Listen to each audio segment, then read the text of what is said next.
Est-il acceptable pour le sportif préféré des Français de se relâcher pendant un an, d'être en roue libre, que ce soit au niveau de l'alimentation et de l'entraînement? C'est ce qu'a fait récemment le judoka Teddy Riner après son 10e titre mondial. Il décide de faire un break de plus d'1 an. Son break, Teddy décide de le faire fin 2017 après son 10e titre mondial.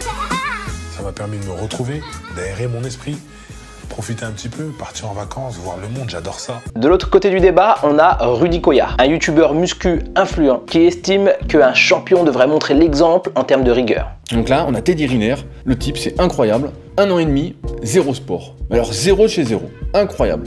En tant que champion, on doit montrer l'exemple. On a donc un youtubeur influent qui clash le sportif préféré des Français. C'est censé être un sportif, double champion olympique, 10 fois champion du monde. Le sportif préféré des Français, quoi.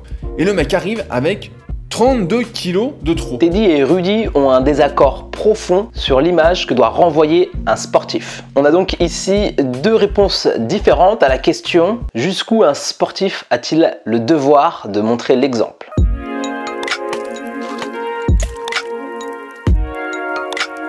Un podcast de Rudy publié le 29 juillet répond au reportage de Teddy Riner publié le 20 juillet. Et d'entrée de jeu, Rudy frappe fort. Et là, 1 an et demi après, le mec n'a rien fait. Et c'est ça le pire, il fait 166 kilos. Donc le mec est une boule, on le voit faire du vélo. Donc il a un entraîneur qui court à côté de lui. Tellement il va vite, quoi. Tellement il va pas vite. Et qui le pousse pour qu'il arrive à faire la montée. Et il n'arrive pas à aller droit, il fait des zigzags, etc. Je me dis, mais c'est pas possible. Le reportage commence avec le préparateur physique de Teddy Riner et il dit devoir tout recommencer à zéro. J'ai quand même travaillé pour avoir un athlète compétitif, affûté, enfin, c'est une belle mécanique. Et puis on me le rend tout cabossé, quoi. Mais ça fait chier. On assiste ensuite à une scène assez marrante de Teddy sur un vélo en train de zigzaguer et on a l'impression qu'il galère à monter une côte. Pourtant, Teddy vise à nouveau le titre de champion olympique. Et d'après les images, on voit clairement qu'il n'est pas prêt. Un tel relâchement n'est pas la bonne stratégie. Quand on commence une préparation physique, on commence par une première phase qui s'appelle la PPG, la préparation physique généralisée. Cette phase a pour objectif de préparer l'ensemble du corps de l'athlète. En général, cette phase précède la seconde phase qui est la préparation physique spécifique. Et cette deuxième phase a pour objectif de renforcer la technique et les gestes liés au sport de l'athlète. Et dans ce cas, la PPG de Teddy va être rallongée, donc c'est totalement contre-productif. Et si Teddy a pour ambition de décrocher un nouveau titre de champion olympique, c'est mal barré. Donc Rudy marque un point. On le voit faire de la muscu, il n'y a pas un mouvement de correct. On le voit faire de l'haltérophilie, le mec, heureusement qu'il n'y a pas lourd pour lui. Heureusement qu'il n'y a rien sur les barres. On le voit faire du développé couché, le mec n'a aucune technique. Dans le reportage, on assiste à une scène de Teddy en train de faire du développé vertical aux haltères. Et sa technique laisse à désirer. Mais il est au téléphone. Comment il va? Bien sûr. Sur une autre vidéo, on voit Teddy en train de faire du développé couché. Il fait son 1RM, son max. Le 1RM, c'est un test sportif dont l'objectif est de connaître quelle est la charge maximale qui peut être mobilisée par l'athlète. Et dans cette vidéo, on voit Teddy en train de faire son 1RM au développé couché avec les jambes qui bougent dans tous les sens.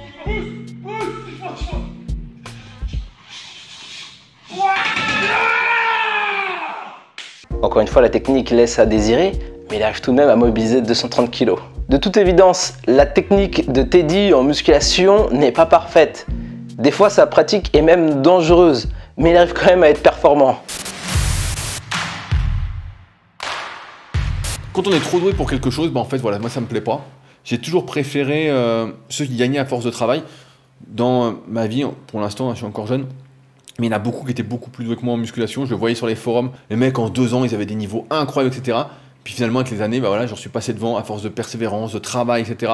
Ah, le talent. Qui ne rêve pas d'en avoir? Être un virtuose du piano, un maître de la communication, un génie des chiffres ou une force de la nature, comme Teddy Riner. Rudy affirme que Teddy gagne ses combats grâce à sa taille et à son poids. Non, il gagne parce qu'il a du talent. Certains pensent que le talent se révèle comme une évidence tout droit tombée du ciel.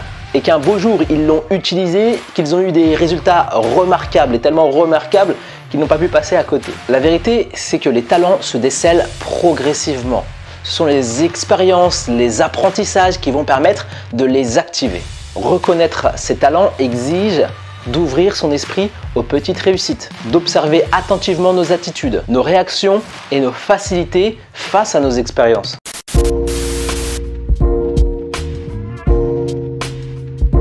Rudy ajoute que Teddy est une personne immorale pour avoir fait la pub de certaines marques issues de l'industrie agroalimentaire. Même si on va dire que chacun a un prix ou un truc, faire la pub pour Kinder ou pour McDo, pour ce qu'on veut, pour toutes ces merdes en fait qui polluent le monde, qui sont vraiment néfastes. Moi en fait, ça me fait mal au cœur et je me dis mais les types n'ont aucune morale en fait.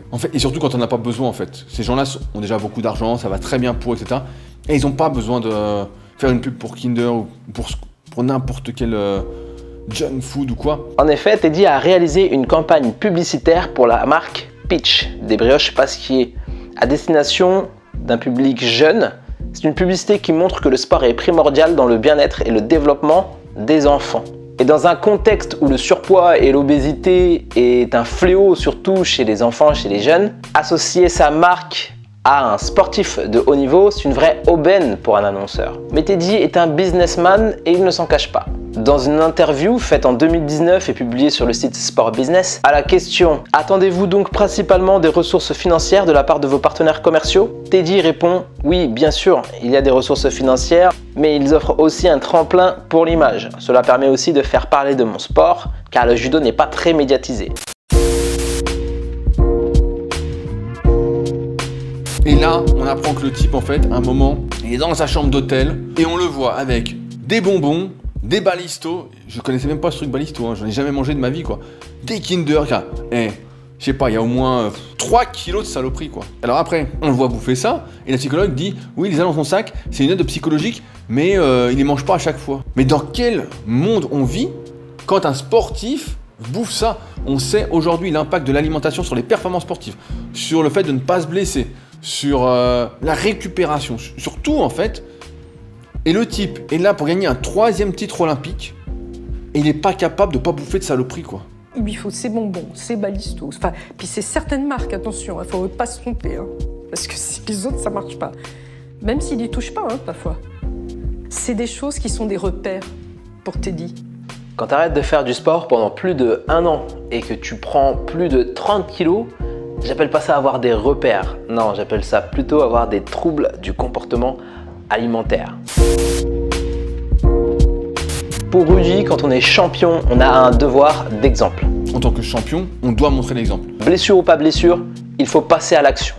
Je peux vous dire que Derrick Rose, là, tu lis le bouquin, le mec, jamais, même quand il était blessé, donc le mec a eu plein de blessures, il s'est vraiment arrêté, quoi. Le mec, dès qu'il pouvait, il faisait.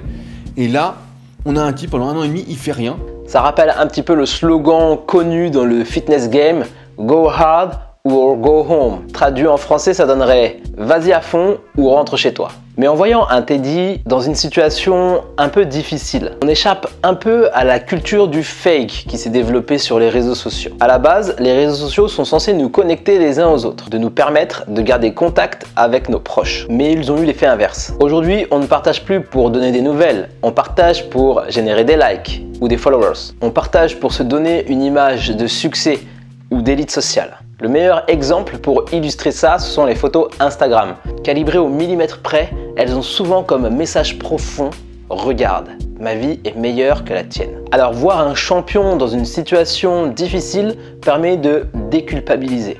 Finalement, les champions aussi sont des êtres humains. En plus, dans le reportage, on voit que Teddy a passé du temps avec sa famille en Guadeloupe et qu'il a eu un 2e enfant. Alors, un être humain avec un minimum d'empathie pourra difficilement en vouloir à Teddy.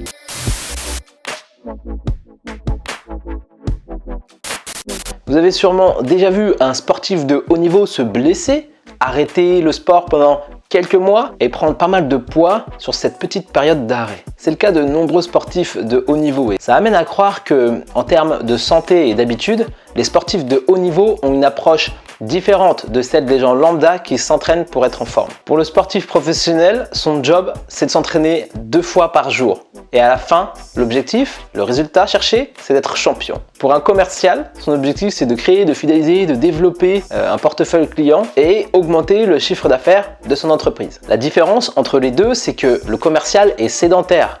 Du coup, il sait qu'il doit obligatoirement intégrer dans ses habitudes, dans ses loisirs, un entraînement régulier pour être en forme. Le sportif, lui, ne se rend pas compte. C'est vrai, il faut du temps pour se déconditionner, ça n'arrive pas du jour au lendemain. En général, un sportif professionnel peut prendre des vacances pendant 1 ou 2 mois et ne rien faire. Ça risque d'être un petit peu dur à la reprise, mais au bout de 3-4 semaines, hop, c'est reparti. Mais là, dans le cas de Teddy, s'arrêter pendant plus d'1 an, ça fait mal.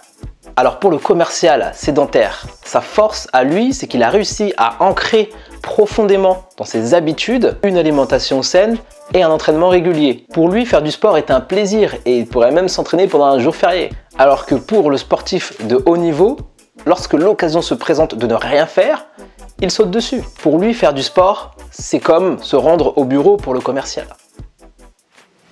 Si vous souhaitez apprendre à ancrer de bonnes habitudes pour être en forme sur le long terme, j'ai créé un programme de 1 semaine. Une série de 7 vidéos dans lesquelles je vous explique comment avoir un corps mobile, mince et musclé, le tout sur le long terme.